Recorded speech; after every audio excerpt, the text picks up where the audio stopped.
Tabir misteri di balik kasus penyekapan dan penganiayaan keji yang menimpa YTR, wanita 29 tahun asal Ranca Ekek, Bandung, kian hari kian terkuak.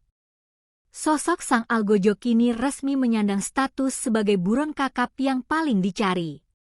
Ia adalah Taufik Hidayat, seorang pria berusia 30 tahun yang tega menyiksa kekasihnya sendiri hingga mengalami kebutaan permanen. Di tengah perburuannya oleh pihak kepolisian, rekam jejak, identitas, hingga tabiat buruk Taufik kini mulai dikuliti oleh publik. Siapa sebenarnya Taufik Hidayat? Berdasarkan informasi yang dihimpun, pria berdarah dingin ini sehari-hari bekerja sebagai debt collector atau penagih utang eksternal di sebuah perusahaan pembiayaan. Profesi jalanan yang keras diduga ikut membentuk watak kasarnya. Ironisnya, meski kini tengah menjadi buronan nomor 1 Polda Jawa Barat, Taufik diduga masih aktif berselancar di dunia maya. Netizen berhasil melacak akun TikTok yang diduga kuat milik pelaku dengan nama pengguna Duda Jelek 351. Akun dengan lebih dari 20.000 pengikut tersebut terpantau masih menunjukkan aktivitas dalam beberapa hari terakhir, membagikan video kehidupan pribadi hingga pemandangan alam. Temuan ini memicu spekulasi dan kegeraman publik yang menilai pelaku seolah tengah menantang hukum. Seiring viralnya kasus ini, keberanian para korban lain untuk bersuara mulai bermunculan. Melalui kolom komentar di media sosial Instagram, seorang wanita dengan akun Adila April 1 mengaku pernah menjadi korban kekejaman Taufik pada awal tahun 2024.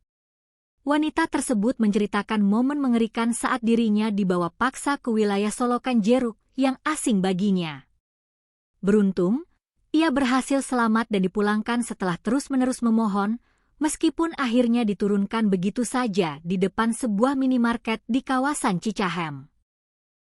Korban ini juga membongkar gelagat aneh Taufik saat berinteraksi. Ia menduga Taufik sedang berada di bawah pengaruh obat-obatan terlarang karena cara bicaranya yang balelol alias tidak jelas dan keluh. Kejadian ini pun diakui telah ia bawa ke jalur hukum. Dugaan adanya jaringan korban yang lebih luas diperkuat oleh temuan tim advokat Hotman 911. Saat mendatangi rumah keluarga YTR di Ranca Ekek pada Minggu, 21 Juni 2026, tim hukum bentukan Hotman Paris ini membeberkan informasi krusial. Perwakilan tim hukum, Pangeran Reza Pramadya, mengungkapkan bahwa pihaknya menerima laporan mengenai adanya korban lain di kawasan Garut, Jawa Tengah, yang mengalami modus penyiksaan serupa oleh pelaku.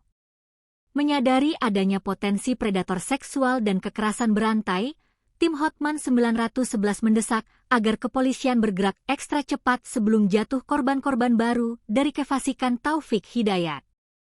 Namun, menangkap Taufik bukanlah perkara mudah.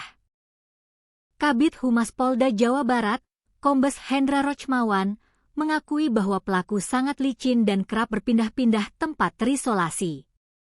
Bahkan, dalam sebuah operasi penyergapan beberapa waktu lalu, Taufik nyaris tertangkap namun berhasil meloloskan diri sesaat sebelum polisi menggerebek tempat persembunyiannya. Saat ini, laporan resmi telah terdaftar di Polda Jabar dengan nomor LP B1145E6-2026 SPKT, di mana Taufik dibidik dengan pasal 466 Undang-Undang nomor 1 tahun 2023 tentang KUHP terkait penganiayaan berat. Publik kini menyatukan doa dan kawalan, berharap sang debt collector kejam ini dapat segera diringkus dan diseret ke pengadilan untuk mempertanggungjawabkan seluruh perbuatan biadabnya.